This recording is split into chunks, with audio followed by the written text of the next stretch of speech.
अब टॉपिक उन्होंने रखा फिरका वारियत, तो मैंने कहा ठीक है, अच्छी बात है।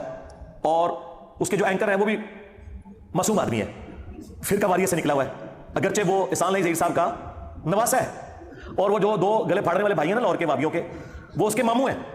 हाँ, यानी मामू का दिफा करने वाले जो है ना वो उसके मामू हैं।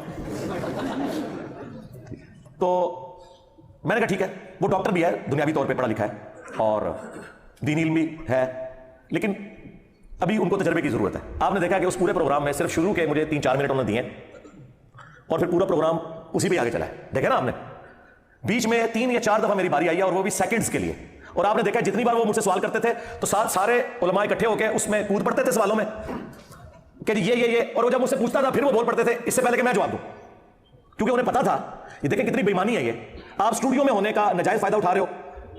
आप उन 3 घंटों में पहले 4 मिनट निकाल दें, उसके बाद मेरे 5 मिनट भी नहीं पूरे बनते बमुश्किल, बाकी वो सब बोलते रहे। और क्या बोलते रहे आपके सामने है, मैं 3 सेकंड जो गाल करता था काम पाके रख जाता था। और फिर ये जुमला मैंने उधर बोला तो एक मौलाना साहब कहते हैं ये आप ना बड़े गैर पार्लिमानी अल्फाज। यार ये कहां से गैर पार्लिमानी हो गए भाई? काम डालना ये होता है कि आप कोई ऐसी हरकत कर दें जिसकी वजह से काम बिगड़ जाए। हाँ, सीधी सी बात है, मौलवी का दिमाग ही दूसरे पासे जाता है। मुझे पता ही नहीं उन बातों का। मैंने कहा इनके बड़ों ने काम डाला है, कौन सा काम डाला है कि एक दूसरे को इस्लाम से निकाल के गए हैं, तो छोटे अब क्या करेंगे? कुछ भी नहीं कर सकते, बड़ों ने काम डाला हुआ है। तो कहते हैं ये जनाब गैर पार्लिमानी अल्फाज इस्तेमाल करें। कहां से गैर पार्लिमानी अल्फाज हो गए मेरे भाई? तो 30 सेकंड जो मेरे पास आया मैंने उसमें रिबटल किया और देखिए मैंने बार बार एक बात की कि मुझे 3 चीजें आप लोग लिखते हैं। वो कहते हैं पैगाम पाकिस्तान लिखा हुआ है। यार पैगाम पाकिस्तान तो लिखा है उन लोगों ने, उन लोगों की मौजूदगी में जिनको मौलवियों की चलाकियां, 2 नंबरियां, हटदर्मियां नहीं पता। वो इतना मोटा है, इसको छोड़ के इतना मोटा हो जाए कोई फर्क नहीं पड़ता। अगर आप पैगाम पाकिस्तान में ये लिखते हैं कि हम एक दूसरे को काफिर नहीं कहते, इससे आपने कैसे रिजल्ट निकाल लिया कि एक दूसरे को मुसलमान समझते हैं?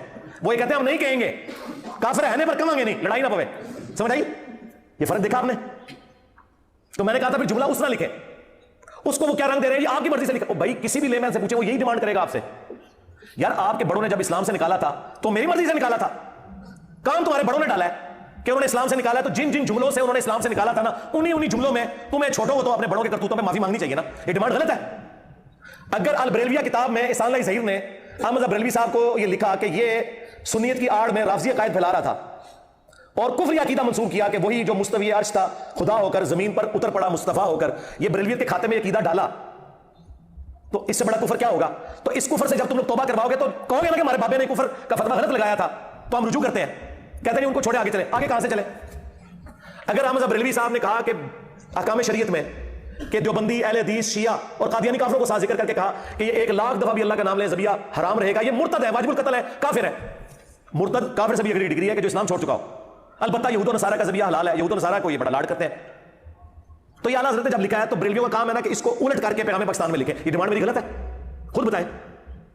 अगर अल मुहन्नद में उन्होंने अहमद बरेलवी को देवबंदियों ने लिखा कि ये शैतानी लश्कर है, जिस तरह अंबिया पे शैतान हमलावर होते थे, ज़ाहिर काफिर शैतान होते थे, ये हम पे हमलावर हुए हैं, तो अब वो लिखे ना कि हम इनको शैतानी लश्कर नहीं मानते, हम मुसलमान समझते हैं। डिमांड गलत है।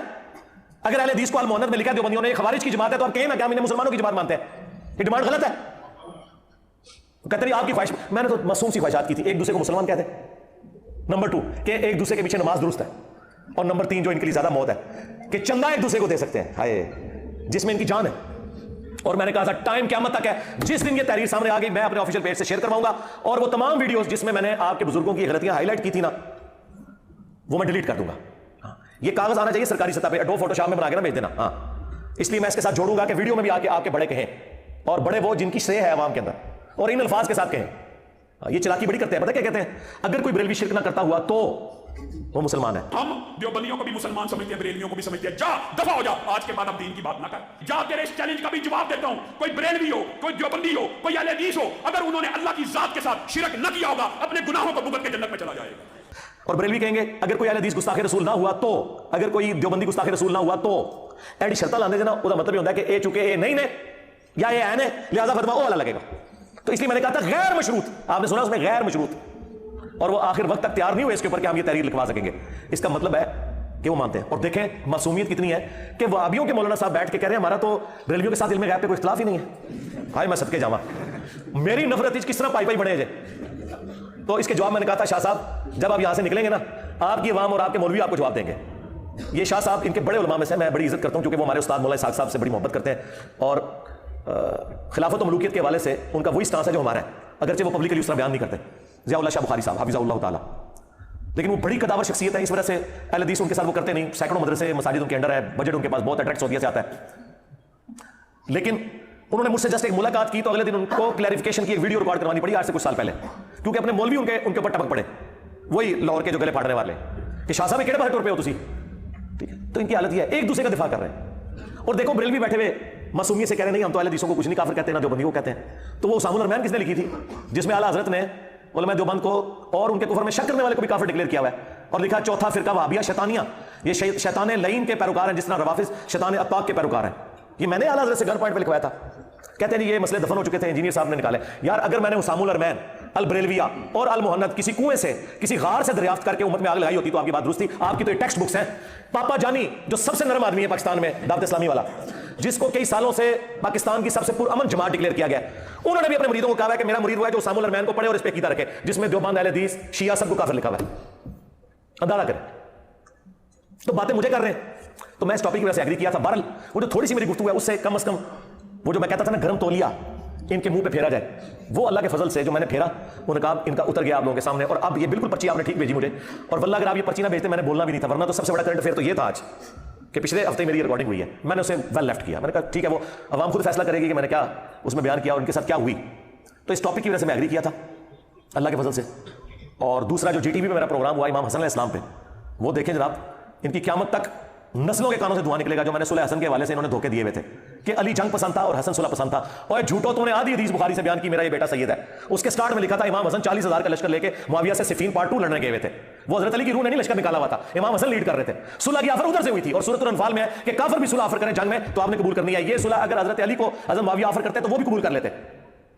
सुलह हसन पे मैंने फिर जो इनकी मंजी ठोकी है, हाय हाय हाय हाय, धुएं निकल रहे हैं इनके कानों से, क्लैरिफिकेशन देते फिर रहे हैं। और देखें मैं बोल रहा हूं तो वो सारे अपनी अपनी हदीसें तलाश कर रहे हैं, फिर भी हदीस को नहीं लगी रहा, मोबाइल खोल के बैठे थे। वो तैयारी करके आया करो, ठीक है। तो अड्डा में शौक पूरा करता है, सारे फिर के बैठे समझो थे, बरेलवी भी, अहले हदीस भी, देवबंदी भी, और बड़े मौलवी तक। क्या उन्होंने क्या हालत हुई है, किसी ने कोई आयत हदीस बयान की थी, कोई एक रेफरेंस देता हुए कहानियां मैंने किस तरह 2 + 2 = 4, जितना मुझे टाइम मिला मैंने एक एक चीज खोल के बयान कर दी है, कुछ भी नहीं छोड़ा। ये प्रोग्राम इनकी इल्मी मौत है, और मैंने इनके प्रोड्यूसर से वादा लिया था ये प्रोग्राम बगैर कटिंग के चलाना है। अगरचे उन्होंने एक जगह थोड़ी सी कटिंग की है, बहरहाल मेजॉरिटी पोर्शन हमारा पहुंच गया अल्लाह के फजल से। और तो ना लवो सुलह हसन दा पहले तो करबला तो हॉट कर दी सी, और सुलह हसन हॉट करेगी इंशाअल्लाह ताला, क्योंकि मैंने बताया फिर हसन के कत्ल के बेनिफिशियरी कौन है।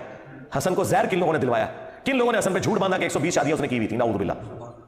सब कुछ पोल खोल दिया, और ये भी पोल खोल दिया कि कभी भी अहले बैत की इस्मत बयान नहीं कर सकते। देखें उनसे बात अहले बैत की हो रही है, वो सहाबा किराम का जिक्र कर रहे हैं, तो फिर अहले बैत का जिक्र कब होगा? फज़ाइल सहाबा कॉन्फ्रेंस में भी सहाबा का जिक्र, फज़ाइल अहले बैत में भी सहाबा का जिक्र, तो अहले बैत का जिक्र कहां होना है? ये तो हम कहते हैं आपने बुग्ज़ है।